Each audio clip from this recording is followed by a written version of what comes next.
कार्यक्रम कराया गया है, इसमें जो द इमेज इंजीनियर्स लिखा गया है, इसका क्या अर्थ है और महिलाओं के लिए इस कार्यक्रम के लिए क्या संदेश देंगे? इमेज इंजीनियर्स का मतलब ये है कि हर इंसान एक इमेज लेके पैदा होता है, पर उस इमेज को आप अपने लिए इंजीनियरिंग कैसे करके किस रूप में प्रस्तुत करना चाहते हैं, तो वो काम हम लोग करते हैं। तो महिलाएं भी, उनकी अपनी एक पर्सनैलिटी, एक अपना व्यक्तित्व होता है, एक अपनी सोच होती है। उस सोच को किस तरीके से समाज के सामने ला सकती हैं और किस तरह से उसको एक सकारात्मक रूप में दिखा सकती हैं समाज को आगे बढ़ाने में, अपने परिवार को। कि आप ये सोचो कि परिवार समाज की इकाई होता है, और अगर एक परिवार को आप अच्छे से बना सकते हो तो समाज अपने आप अच्छा होता चला जाता है। तो एक हमारी सोच यही थी कि स्त्रियों में सब में एक अपने अंदर एक होता है, एक सोच भी होती है, एक अकल भी होती है, एक बुद्धि होती है और एक कला होती है। उस कला को हमें सप्रेस नहीं करना चाहिए, हमें दबाना नहीं चाहिए। अगर हमारे पास से सोचिए हम खाना अच्छा बनाते हैं, तो हम क्यों ना खाना अच्छा बनाएं, परिवार के स्वास्थ्य को अच्छा करें, अपने आसपास के लोगों को समझाएं कि कैसे अच्छे खाना समय से बन सकता है, कैसे खिला सकते हैं, तो उसमें भी एक समाज में परिवर्तन ला सकते हैं। तो हमारे इस इवेंट की सोच यही थी कि हम उस मैसेज को ज़्यादा से ज़्यादा लोगों तक पहुंचा सकें कि भाई आप अपने आपके अंदर जो भी है, जो भी कला है, उसको बाहर निकालो, दबाओ मत और डिप्रेशन में बिल्कुल मत जाओ, क्योंकि आज की तारीख में डिप्रेशन बहुत बड़ी बीमारी बन चुकी है। तो ये डिप्रेशन की जो बात आपने बोली, ये सभी के लिए है, लेकिन महिलाओं के लिए सबसे बड़ा संदेश इस कार्यक्रम के माध्यम से क्या जाएगा? सबसे बड़ा संदेश यह है कि अपने ऊपर विश्वास रखो और ये मत सोचो कि अगर हम शारीरिक रूप से कमज़ोर हैं तो हम मानसिक और भावनात्मक रूप में भी कमज़ोर हैं, वो नहीं है। हम बहुत शक्तिशाली हैं। आप शिव को भी देखिए तो शिव की शक्ति से वहाँ से आती है। तो हम भी शक्ति हैं, कमज़ोर नहीं हैं। और आपने जो G20 का क्वेश्चन पूछा था, तो उसमें आज की तारीख में बहुत सी स्त्रियाँ आगे आ रही हैं, ऐसी बात नहीं है।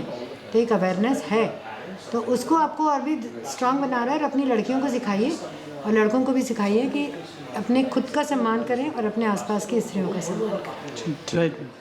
Thank you. दुर्गा को हम पूजते हैं और नव दुर्गा को जब पूजा जाता है तो उसमें नारी शक्ति को पूजा जाता है, और उस शक्ति की ही हम आज बात कर रहे थे। हम उन्हीं नारियों को हमने यहाँ पर देखा है, उनसे मिले हैं, उनके काम को सराहा है। हमने कई नारियों के रूप देखे हैं, हमारे अपने इतिहास के, सीता माता से लेके द्रौपदी से लेके आज की हमारी सुषमा स्वराज तक के लिए हमने उन सब की शक्ति देखी है, उनके बारे में जाना है। तो कार्यक्रम बहुत बढ़िया था और कार्यक्रम में हर स्वरूप को, नारी के हर स्वरूप को सामने लेके आए हैं। और सबसे ज़्यादा ज़रूरी तो था वो शक्ति की बात करना, तो शक्ति स्वरूप हमने आज देखा है और हम उसी की बात कर रहे थे। आपको देखा गया है कई संगठनों में आप हैं, हाँ जी, और महिला सशक्तिकरण के लेकर लड़ाई भी लड़ती हैं जी, लेकिन देखा जा रहा है जितनी भी महिलाओं के लिए अवेयरनेस को लेकर कार्यक्रम किए जा रहे हैं, वो घटनाएं भी उतनी हो रही हैं। आप आए दिन सुनते होंगे, कम से कम हज़ारों की तादाद में पर डे घटनाएं आती हैं, महिलाओं और बच्चियों के साथ होती हैं, रेप की घटनाएं आती हैं, कई तरीके। क्या कुछ कहेंगे इस पर, कैसे बदलाव होगा, कैसे बचेंगी आजकल की महिलाएं? देखिए, मैंने अभी थोड़ी देर पहले जब मैं बात कर रही थी यहाँ पर, मैंने मन से भी बोला था कि हम जब बात करते हैं घटनाओं की, चाहे वो रेप की हो या उत्पीड़न की हो या दहेज की हो, मेरे पास रेगुलर डोमेस्टिक वायलेंस के भी काफ़ी सारे केसेस आते रहते हैं। उसमें थोड़ी कंडीशनिंग की बहुत ज़रूरत है। हम अपने यहाँ इस टाइम हम भी तो बात करते हैं कि हाँ रेप हो गया, लेकिन हम अपने घरों के बच्चों को, लड़कों को क्या सीख दे रहे हैं, उनको क्या संस्कार दे रहे हैं बचपन से, वो देना बहुत ज़रूरी है। आजकल के बच्चे हमारे रामायण, महाभारत, गीता, वेद पढ़ के नहीं बड़े हो रहे हैं, वो दादा दादी की कहानियाँ पढ़ के बड़े नहीं हो रहे हैं, वो पंचतंत्र की कहानियाँ सुन के बड़े नहीं हो रहे हैं, वो बड़े हो रहे हैं OTT देखकर, वो बड़े हो रहे हैं सीरियल्स देखकर, वो देख रहे हैं बॉलीवुड को, जिसमें संस्कार नहीं दिखाया जाता, उसमें एंटरटेनमेंट दिखाया जाता है, जो शायद हमारी जो कच्ची मिट्टी होती है, जो बच्चों की कच्ची मिट्टी होती है, एक बहुत नाजुक ब्रेन होता है, उसके ऊपर गलत असर करता है। तो वो संस्कार घर वालों को देना बहुत ज़रूरी है, बचपन से सिखाया जाए। जो मैंने मन से भी बोला कि एक लड़के को, एक पुरुष को हमें ये ना बता के कि वो एक अपॉर्चुनिटी है, अगर एक लड़की नज़र आ गई है अकेली, उसे अपनी जिम्मेवारी समझ के, रिस्पॉन्सिबिलिटी समझ के, जब तक वो घर ना पहुंच जाए सही सलामत, वो ध्यान में ना रखा जाए अगर, तब तक हमारा समाज में बदलाव नहीं आ सकता। वो दिमागों में बदलाव आना ज़रूरी है। वो सिर्फ़ और सिर्फ कानून लगा के, पुलिस, एडमिनिस्ट्रेशन की हम बात करते रहेंगे, उससे सिर्फ कुछ फ़र्क नहीं पड़ेगा। Thank you. कैसे महिलाओं की ज़िंदगी बदली जाएगी और इस कार्यक्रम से कितना असर पड़ेगा, क्या मानते हैं? देखिए, महिलाओं की ज़िंदगी बदलने के लिए सबसे पहले तो हमें समाज के उस सीट को बदलना होगा जो पुरुष प्रधान अभी भी चल रहा है। सिर्फ दिखावटी हम लोग आगे एम्पावर हुए हैं, लेकिन अगर असल में देखें तो महिलाओं को अभी भी एजुकेशन नहीं मिलती, अभी भी उन्हें अपने डिसीजंस लेने का, अपने फैसले लेने का हक नहीं मिलता, और ना ही महिलाओं को अभी तक मालूम है कि कानून में या कहाँ पर भी उनके राइट्स क्या हैं। तो अवेयरनेस बहुत ज़रूरी है, और सबसे इम्पॉर्टेंट है एजुकेशन। हमको हर लड़की को कम से कम अपने पैरों पे खड़े होने जितनी एजुकेशन, चाहे वो पढ़ाई की हो, चाहे वो कोई स्किल हो, बहुत देना ज़रूरी है, ताकि वो अपने पैरों पे खड़े हो सके, अपने को एम्पावर कर सके। और सबसे बड़ी जिम्मेदारी ये है कि हम घर में जो माहौल रखेंगे, जैसा हम बीज बोएंगे वैसा ही पेड़ निकलेगा। तो अगर आप घर में एक ऐसा माहौल बना के रखेंगे कि लड़की और लड़के में आप फ़र्क ना रखें, तो ये बहुत बड़ी बात होगी, क्योंकि आजकल लड़कियां लड़कों के साथ कंधे से कंधा मिला के चल रही हैं। और आने वाले वक्त में, आने वाला वक्त क्या, अगर हम आज भी देखें तो बड़े बड़े पदों पर हमारी नारियां बैठी हैं।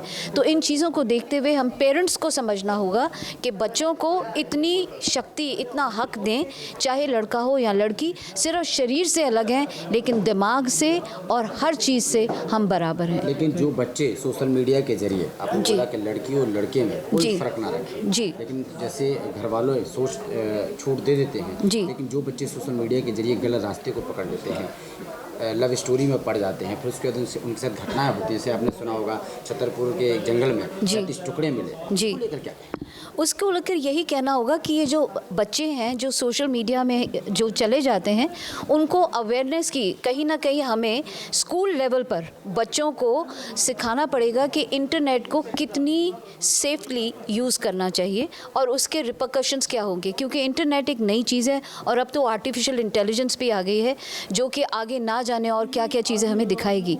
तो बहुत ज़रूरी है कि स्कूल लेवल पर ही बच्चों को अवेयरनेस दी जाए कि वो किस रिस्पॉन्सिबिलिटी के साथ इंटरनेट को यूज़ करें। और पेरेंट्स भी एक ख़ास उम्र के बच्चों पे कम से कम, आजकल हम लोग सुन तो बच्चों को बोल तो कुछ नहीं सकते, लेकिन नज़र ज़रूर रखें कि बच्चे किस संगति में हैं, क्या कर रहे हैं, और एनकरेज करें, लेकिन नज़र ज़रूर रखें कि बच्चे कर क्या रहे हैं। Thank you. ये कार्यक्रम किया गया है, कहीं ना कहीं इस लोगों में G20 की भी बात की गई है, क्या कुछ कहेंगे और क्या संदेश ये कार्यक्रम देगा पूरे देश में महिलाओं को लेकर? महिलाओं को लेके ये ही संदेश है कि अगर हमारा G20 का भी समिट हो रहा है तो जितनी भी महिलाएं आके अटेंड करें और एक्चुअली एक्टिव होएं G20 में, तो शक्ति दी इनर पार निकल के आएगी। सो मेरी ये इच्छा है या मेरी अंदर से भावनाएं हैं कि जो लेडीज़ हैं, महिलाएं हैं, उनको आगे बढ़ के हर एक चीज़ में पार्टिसिपेट करना चाहिए। मैम, जो आज कार्यक्रम हुआ है, जो परफॉर्मेंसेस हुई हैं, कैसे डिसाइड किया था कि इसी थीम पे परफॉर्मेंसेस कराना? ये एक्चुअली मेरी, आप समझिए कि मुझे हो गए हैं 5-6 महीने। ये मेरे मन में बहुत देर से था, क्योंकि मैं एक छोटी सिटी से आती हूँ, पटियाला से, जो पंजाब में है, और वहाँ पर महिलाओं को वो दर्जा नहीं दिया जाता। और हमने सारी तो नहीं बट थोड़ी बहुत ज़िंदगी वहाँ काटी है और देखा है। मैं लॉरेंस स्कूल सनार में पढ़ी हूँ, वो बोर्डिंग स्कूल है, इंग्लिश स्पीकिंग स्कूल है, कोएड है। और फिर मैं आई पटियाला, पंजाब, जहाँ पर महिलाओं को कोई दर्जा नहीं दिया जाता था। और मेरे लिए एक शौक़ था कि ये क्या हुआ, स्कूल में तो हमें सब कुछ इक्वल मिलता था, और मैं यहाँ आई हूँ और मेरे को ये पता चल रहा है कि महिलाओं को तो पूछते ही नहीं है, महिलाओं को लुक डाउन करते हैं क्योंकि वो महिलाएं हैं। सो वहीं से मेरे ये माइंड में शुरू हुआ था, और मैं ये बात आप समझ लो ऑलमोस्ट 30 इयर्स बैक, और माइंड में था। फिर नहीं हो पाया, फिर सोचा करेंगे, फिर ये लास्ट 5 मंथ्स से मैंने ये कोलैबोरेट करना शुरू किया।